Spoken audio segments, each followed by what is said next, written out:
بشریت کا معاملہ آگے آئے تو ہمارے ہاں عوامی سطح پر یہ بڑی بحث ہے کہ حضور نور ہے یا بشر ہے. صاحبزادہ فیض الحسن صاحب کی بات آپ کو میں سنا چکا ہوں کہ ہم مانتے ہیں کہ کیا جانتے ہم جاہل ہیں, ہم نے قرآن نہیں پڑھا, ہم عربی نہیں جانتے, ہم جانتے ہیں آپ بشر تھے, لیکن آپ کی بشریت کو نمایاں کرنے کو ہم آپ کے خلاف سوء ادب سمجھتے ہیں. لیکن جب مسئلہ بن جائے کہ آپ بشر نہیں تھے نور تھے, یا نور نہیں تھے بشر تھے, یہ دونوں سٹیٹمنٹس ایکولی رانگ ہیں. آپ بشر تھے نور نہیں تھے یہ بھی غلط, آپ نور تھے بشر نہیں تھے یہ بھی غلط. حقیقت کیا ہے؟ دیکھیے حقیقت یہ ہے ہر انسان کے اندر ایک نور ہے. وہ نور کیا ہے؟ روح. روح نورانی ہے.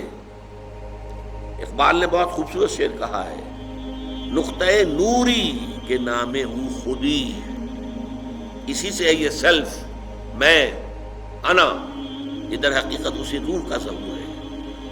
نقطۂ نوری کے نام او خودی, زیر خاک ما شرار زندگی. میرا وجود خاکی ہے لیکن اس میں یہ نور بھی ہے. مغربی فلاسفہ بھی کہتے ہیں دی ڈیوائن اسپارک, انسان کے اندر ایک شعلہ ملکوتی ہے, خدائی. یہ نور ہم میں سے ہر ایک میں ہے, لیکن نور نور کا فرق ہے. جیسے سورہ حدید اور سورہ تحریم دونوں میں آیا ہے, قیامت کے دن ہر مومن کو نور عطا کیا جائے گا, جس کی روشنی میں وہ پل صراط کا جو مشکل مرحلہ ہے وہ طے کر لیں گے. لیکن وہ اپنی کوانٹیٹیو اعتبار سے اس کے درجات اتنے مختلف ہوں گے. حضور نے فرمایا کسی کو تو نور ایسا ملے گا کہ مدینے سے اس کی روشنی صنعاء تک جا پہنچے گی, یمن. میں جب بھی یہ حدیث بیان کرتا ہوں میرے ذہن میں آتا ہے ابو بکر صدیق کا نور اس درجے کا ہوگا, تو خود حضور کا تو اس سے بھی بہت بلند ہوگا, لیکن مخلوق میں سے, امت میں سے حضرت ابو بکر کا نور اس درجے کا ہوگا. اور کسی کا نور اتنا ہوگا کہ صرف قدموں کے سامنے روشنی ہو جائے گی, جیسے ٹارچ کی روشنی ہوتی ہے. اور یہ بھی بڑا خوش قسمت ہوگا کہ ٹارچ اگر مل جائے تب بھی آدمی راستہ تو چل پڑتا ہے نا, گڑھا تو نظر آ جاتا ہے, گڑھے سے بچ جائے گا, سانپ کے بل سے تو بچ جائے گا, یہ سانپ کا بل ہے اس سے نکل کر بچ کر نکلے. لہذا وہ بھی بہت بڑا خوش قسمت ہوگا. منافقین وہ ہوں گے جن کو سرے سے کوئی نور نہیں ملے. تو یہی تفاوت ہے ہمارے نور میں, جو میرے اندر نور ہے آپ کے اندر نور ہے, ہم میں سے کسی میں زیادہ ہے کسی میں کم ہے. محمد عربی کا وہ نور روحانی آپ کے پورے وجود کے اوپر غالب ہے, مستولی ہے, چھایا ہوا ہے. اسی حقیقت کو آپ نے اس طرح بیان فرمایا کہ آپ نے ایک مرتبہ فرمایا کہ ہر انسان کے ساتھ ایک شیطان ہے. کسی نے پوچھ لیا جرت کر کے حضور آپ کے ساتھ بھی ہے؟ فرمایا ہاں ہے, لیکن میں نے اسے مسلمان کر دیا ہے تو صحیح. حضور کی بشریت بھی ہے, بشریت کے تقاضے بھی ہیں, لیکن آپ کی روحانیت ہے, اور روحانیت کی نورانیت ہے. وہ بشریت کے اوپر روحانیت اتنی غالب آ گئی ہے کہ اسے ہم کہہ سکتے ہیں کہ آپ مجسم نور تھے, لیکن نفی نہیں کی جائے گی, آپ بشر بھی تھے نور بھی تھے. آپ بشر بھی تھے, آپ آمنہ اور عبداللہ کی اولاد تھے, بیٹے تھے. آپ عبد المطلب کے پوتے تھے, آپ ہاشمی تھے, قرشی تھے. آپ انسان تھے, آپ کھانا کھاتے تھے, آپ کو تکلیف بھی ہوتی تھی, آپ کے اوپر جادو تک بھی اثر کر جاتا تھا. یہ ہوا ہے. بشریت کی نفی کیسے کر دیں گے؟ آپ کے وار پڑا ہے تو خون کا فوارہ چھوٹا ہے, اور خون زیادہ چلا گیا ہے تو آپ بے ہوش بھی ہوئے ہیں, کیسے نفی کر دیں گے؟ لیکن یہ کہ آپ کی نورانیت جو ہے, روح کی نورانیت, روح محمدی, اس کی نورانیت نے اس پورے وجود بشری کو ڈھانپ لیا ہے. اور اس اعتبار سے ہم کہیں کہ آپ پورے مجسم تھے تو کوئی غلط نہیں. تو آپ نور بھی تھے اور بشر بھی تھے. ان میں سے کسی ایک پہلو کی نفی بھی کرنا میرے نزدیک بہت بڑی غلطی ہے. بلکہ میں اسے گمراہی سے بھی تعبیر کروں گا۔ اللہ تعالیٰ کی قدرت اپنی جگہ پر ہے، بغیر کسی ذریعے کے، بغیر کسی سبب کے جو چاہے کر سکتا ہے، لیکن یہ دنیا عالم اسباب ہے۔ یہ تحفظ کیسے ملا محمد الرسول اللہ صلی اللہ علیہ وسلم کو؟ اس نوع کے شرک سے اللہ نے کیسے محفوظ رکھا ہے کہ آپ کی ذات کے ساتھ ایسی کوئی بات جو ہے وہ منسوب نہیں کی جا سکی؟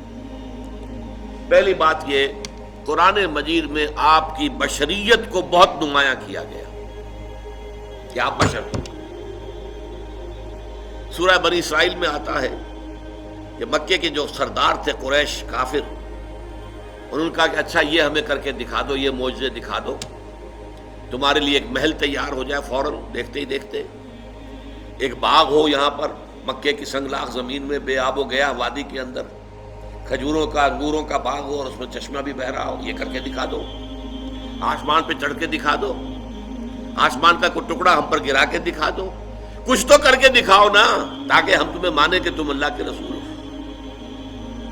ساری باتوں کا جواب کیا دیا گیا؟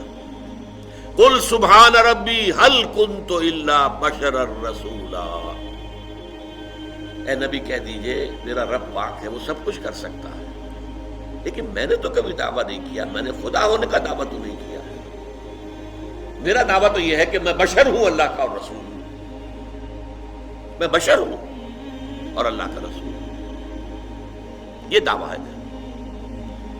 یہی دیکھیے آپ آخری آیت سورہ کہف کی، قل انما انا بشر مثلکم، اے نبی کہہ دیجئے، کان کھول دیجئے ان کے، ڈنکے کی چوٹ کہہ دیجئے، میں ایک بشر ہوں تم جیسا، یوحی الی، ہاں مجھ پر وحی کی جاتی ہے، میرا اور تمہارا جو ہے فرق ہے وہ یہ ہے،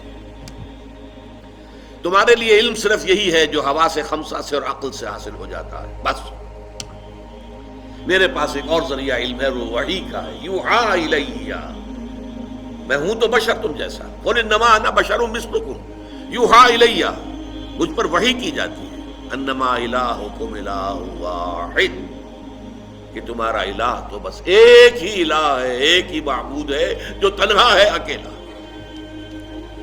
تو بشریت کو نمایاں کرنا حضور صلی اللہ علیہ وسلم کی قرآن مجید میں جو بار بار آتا ہے، یہ ایک ذریعہ بن گیا کہ وہ تصورات دوسرے جو ہے وہ لا کر شامل نہ کیے جا سکے۔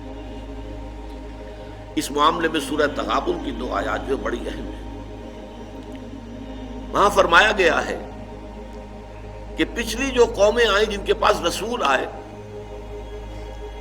جب رسول ان کے پاس آئے اور وہ انہوں نے کفر کیا تو کیا کہا انہوں نے؟ اب بشر یہدوننا